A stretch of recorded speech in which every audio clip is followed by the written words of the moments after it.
Hey everybody, how are you? I'm about to cut shields, and I just wanted to share a couple things with you really quick.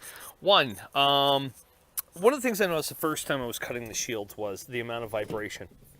And so what I eventually realized that if I have a cushion underneath the shield, when I'm starting to cut, it really reduces the vibration. I can get a much straighter line that way.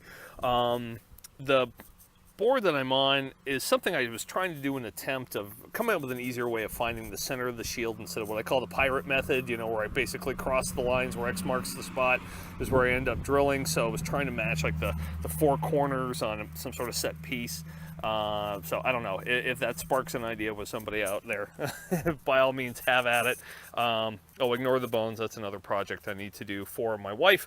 And so before I get cutting, I don't know if you can see, my gosh, those clouds are gorgeous. Okay, let's get to work.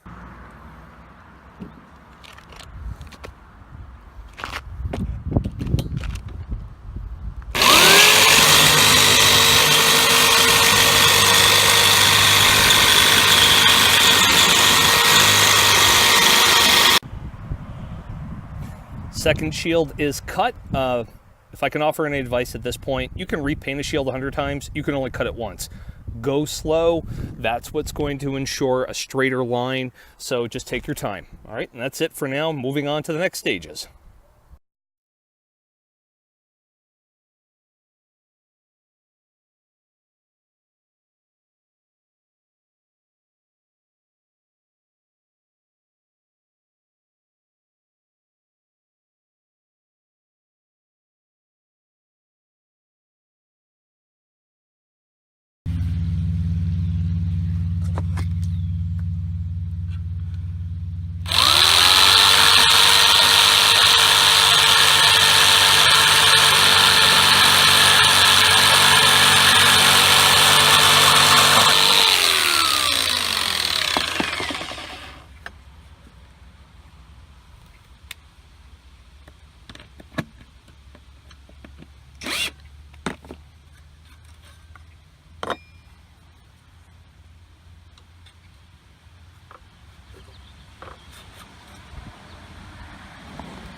Time to mark where I'm going to have the base of the handles go, just like in my originals.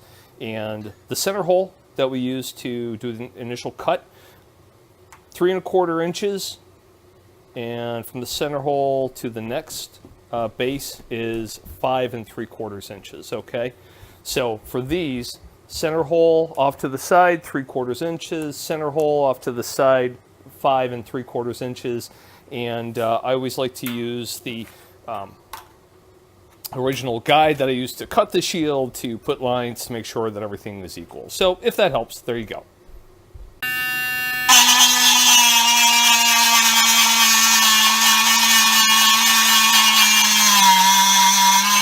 Glue is applied, handles are in place.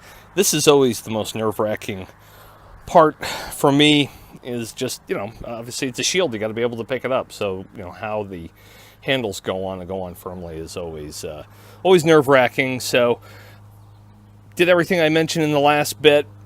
Got it. Oh, the other part to mention, just in case you haven't watched the other video, is make sure that the shield surface and the handle bases themselves are scuffed up, so you've got some good purchase area for the glue. But now I'm going to let that set for a good chunk of time, and the next set will be to, and I'll record that one, is to get the plungers for the, like I mentioned, for liquid medicine, and really get in and fill in any of those gaps. Obviously, there's going to be a curve. The base of the post doesn't allow for it fitting flush, so we're really going to go through, fill in any of the gaps, and make sure that epoxy is rock solid. And so there we go. So, epoxy glue gets mixed in a little cup or a little container. I used a broken plastic spoon handle, works great. Put a whole bunch right onto the open area that I had. Oh yeah, that's a different shield. That's right, you'll see what that is for after. Nice and thick layer, put that down, secure it with tape, rinse and repeat. Real easy. It just always starts looking so nice when when the lines are on it. So you may have remembered from the first shield build video that I did, that plastic guide that I have everything measured out, and actually even has corresponding holes for putting pencil or whatever marking material that you want to use, so you know where to put the measurements in for the lines. So what I'm going to start this time though is, since I'm using pink and white, I'm going to start applying the the white, and I'm not going to tape anything off. I'm going to try to keep within the lines because the pink covers very well, and this will save me a step in having to mark off everything, tape everything over again, cut the well, you'll see in a bit. So, but that's the next step and time to start painting. Okay, so here's what I was talking about. I actually have the first layer down in this area where it's going to be white. Center is going to be white. It didn't cover up the lines, and you can only kind of start seeing the the sparkle, the glitter effect now. One of the actually easier parts of painting this is that you've really got to stack the paint up, and layer it so it really starts to pop out. The clear obviously helps, but it helps hide mistakes. This entire build I've been fighting bugs outside as I've been spraying coats, and even this one, just between coming in and getting in here, I had to take 2 little buggies out. I don't know what it is about this glitter paint that is just mana to the insects, but they like it. So I'm gonna keep piling up the layers so that it really starts to pop. All right. Okay, so beginning the taping process to start applying the pink glitter spray paint. And there's one thing I wanted to kind of point out. As you saw in my last video, the guide that I used to actually measure out the individual circles, I also use as a placement for an X-Acto knife to go around in very good, very concentric circles. So one of the things I learned early on, as you can tell by the way that I have all the tape going in the same direction, is that this makes it a lot easier, and I'm going to put a little gap right there, this is just for demonstrational purposes, to have all the tape laying flat in the same direction, so that when you're moving your knife gently in one direction, you're not coming up against the edges of the tape. That helped out quite a bit. So there's your pro tip. Ah. 5 layers later, interesting to say. This is always one of the more nervous points for me, is when we actually go and just start peeling things off. So let's see how things are starting to look. Ooh, that's good. Notice the white is not sticking to the tape. That's good. That's very, very good. You can kind of see that the white and the pink. That the pink definitely, like I said, you can definitely see how that covers more. And I'll spare you the hole. Look at that. That's kind of cool. But that, I think that's going to look just fine. All right, let me take that. Come on. I'm trying to be gentle. I don't want to scrape anything with my nails. You know how that is. All right. Ah, come on. I'm looking for some contrast here. Side by side. Well, at least the paint's coming off easily. That's good. Or the tape paint. No, I don't want the paint to come off easily. That's not good. Ooh. Oh, that's good. Oh, look at that. Ha! Oh, that's coming out nice. All right. So I will... ooh, that's coming out nice. I'm liking that. So, I have nothing else to say. I'll get right to that. Okay, moving on. Wanted to show you with most of the tape off what it looks like. That's a nice smooth line. This paint's pretty easy to work with. It's pretty forgiving. You can pile it up, and it works very well with the tape. That's the Scotch blue. Like I had to look at it to see what the color was. So that's working really great. I know I've said this a bunch of times. That's going to look so cool with the strap, with the straps underneath. I know I've said it before that this is a build just to kind of take a break from more serious themes, I guess, if you can call Captain America Shields serious. But I guess compared to Hello Kitty, but I don't know. It all depends. But this has been a lot of fun, and I'm dying to see if anybody else makes one as well. I'd hate to think this would be the only one in existence. So, but that's it. Okay, I'm gonna get back to it. A small step, but one which I always like a lot, putting the straps on. And what you may find about this design that I use for the straps is that since it's based on posts, the bases are permanent, but the straps are not, that you can put whatever you want to. You can swap them out if something happens, if, I don't know, I can't think of anything that would happen, but you can do it in case something happens. So you're basically just putting them on, and I really need to get a camera set up on this. And then just right from there, that goes on. See how that just flips right over? So we'll take this off, like so. Boink. Doing this while filming, I know. All right, so then from there, just turn that over. I just use a drill bit, put a hole in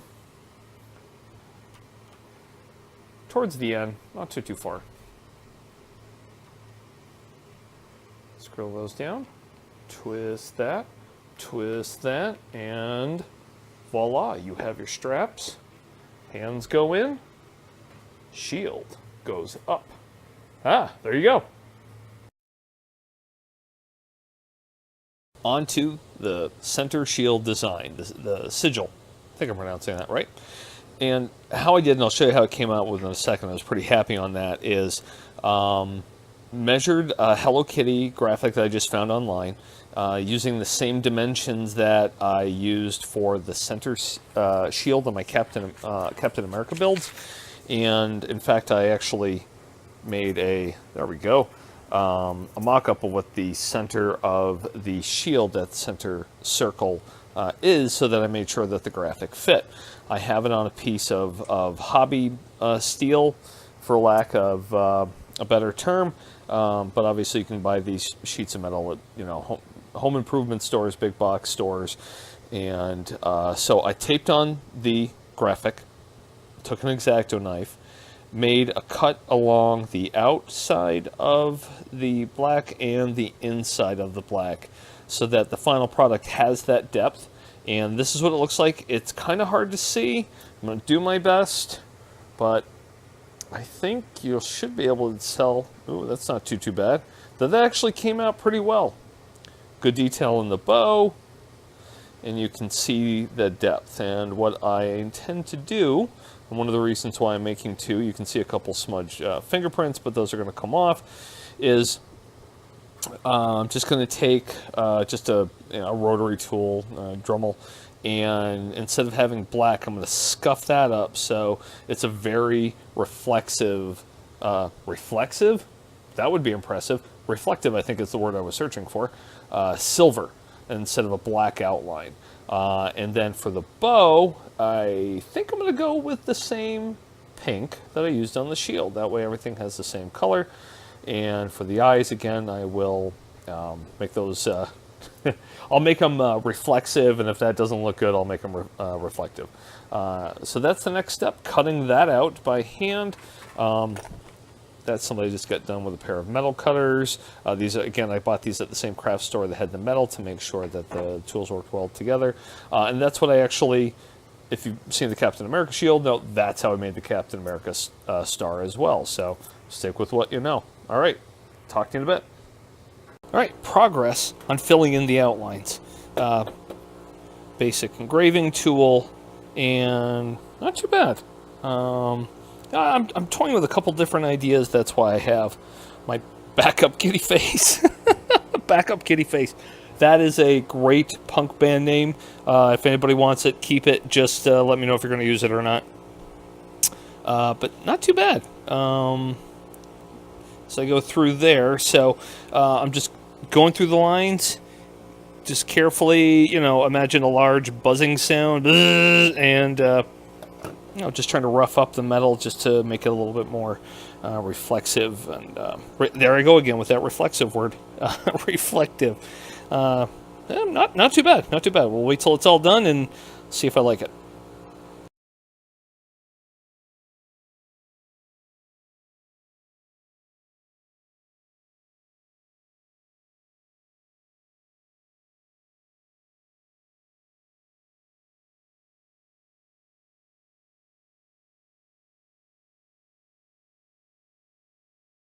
When Hello Kitty throws her mighty shield, all those who oppose her tyrannical reign.